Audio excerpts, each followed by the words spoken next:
షణ్ముఖ పార్థి సమేత పరమేశ్వరాయ నమః. Ramadevi astro and వాస్తు ఛానల్ని వీక్షిస్తున్న ప్రేక్షకులకు స్వాగతం. విశ్వావసునామ సంవత్సర ఉగాది శుభాకాంక్షలతో మిథున రాశి వారికి ఈ సంవత్సర ఫలాలు ఎలా ఉన్నాయో చూద్దాం. మనం చెప్పుకునేవి సంవత్సర ఫలితాలు కనుక గురువు, శని, రాహు, కేతువుల యుతి, స్థితి, గతి ఆధారంగా ఫలితాలు ఉంటాయి.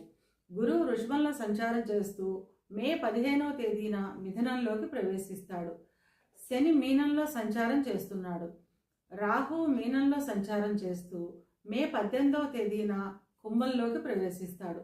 కన్యలో సంచరిస్తున్న కేతువు మే 18వ తేదీన సింహంలోకి ప్రవేశిస్తాడు.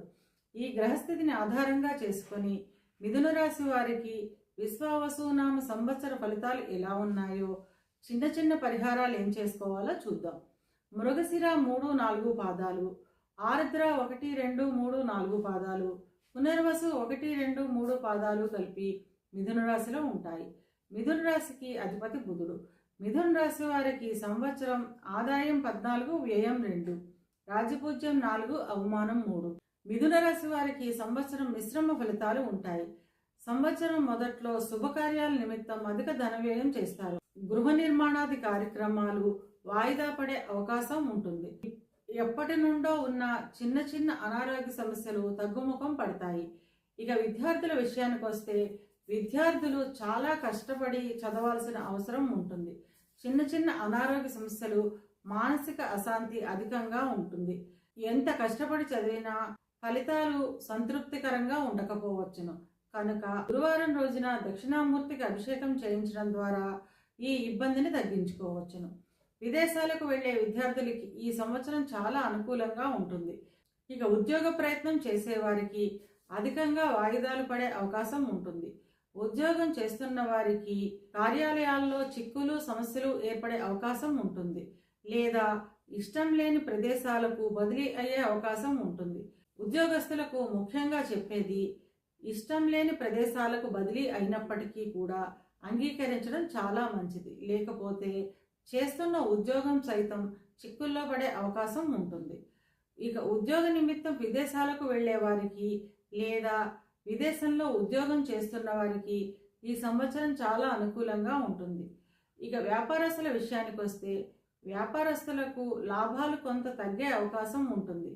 కొత్తగా రుణాలు ఇవ్వకపోవడం లేదా వ్యాపారంలో నూతన ఆవిష్కరణలు చేయకపోవడం మంచిది.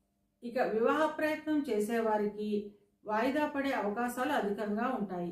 కనుక శివునికి అభిషేకం చేయించడం లేదా గురుగ్రహానికి శాంతులు చేయించుకోవడం వల్ల వివాహం జరిగే అవకాశం ఉంటుంది. వివాహం అయిన వారు జీవిత భాగస్వామితో ఎప్పటి నుండో ఉన్న ఇబ్బందులు తగ్గుముఖం పడతాయి. ఇంకా చెప్పాలంటే జీవిత భాగస్వామితో కలహాలతో విడిపోయిన వారు సైతం వారి మధ్య అపోహలు పోయి ఈ సంవత్సరం మళ్ళీ తిరిగి కలిసే అవకాశం ఉంటుంది. జీవిత భాగస్వామితో కలిసి ధార్మిక కార్యక్రమాలు చేస్తారు. సంతానానికి సంబంధించిన ఉన్నతి బాగుంటుంది. గృహంలో వివాహాది శుభకార్యాల నిమిత్తం అధిక ధన వ్యయం ఉంటుంది. ప్రతి చిన్న విషయానికి కంగారు పడి మానసిక అశాంతికి గురి అయ్యే అవకాశం ఉంటుంది. కనుక కంగారు తగ్గించుకొని నిదానంగా ఆలోచించడం చాలా మంచిది. చిన్న చిన్న ఇబ్బందులు ఉన్నప్పటికీ ఈ సంవత్సరం అంతా అనుకూలంగానే ఉంటుంది. ఇవి కేవలం గోచార ఫలితాలు మాత్రమే. గోచార ఫలితాలు పూర్తిగా జన్మజాతక చక్రంపై ఆధారపడి పనిచేస్తాయి. కనుక తమ జన్మజాతక చక్రాన్ని విశ్లేషణ చేయించుకోవాలి అనుకునేవారు కింది నెంబర్కి వాట్సాప్ చేసి కన్సల్టేషన్ తీసుకోండి. మిథున రాశి వారు అనుకూలతను పెంచుకోవడానికి, ప్రతికూలతను తగ్గించుకోవడానికి సోమవారం రోజున శివునికి అభిషేకం చేయించడం ద్వారా అంతా మంచే జరుగుతుంది.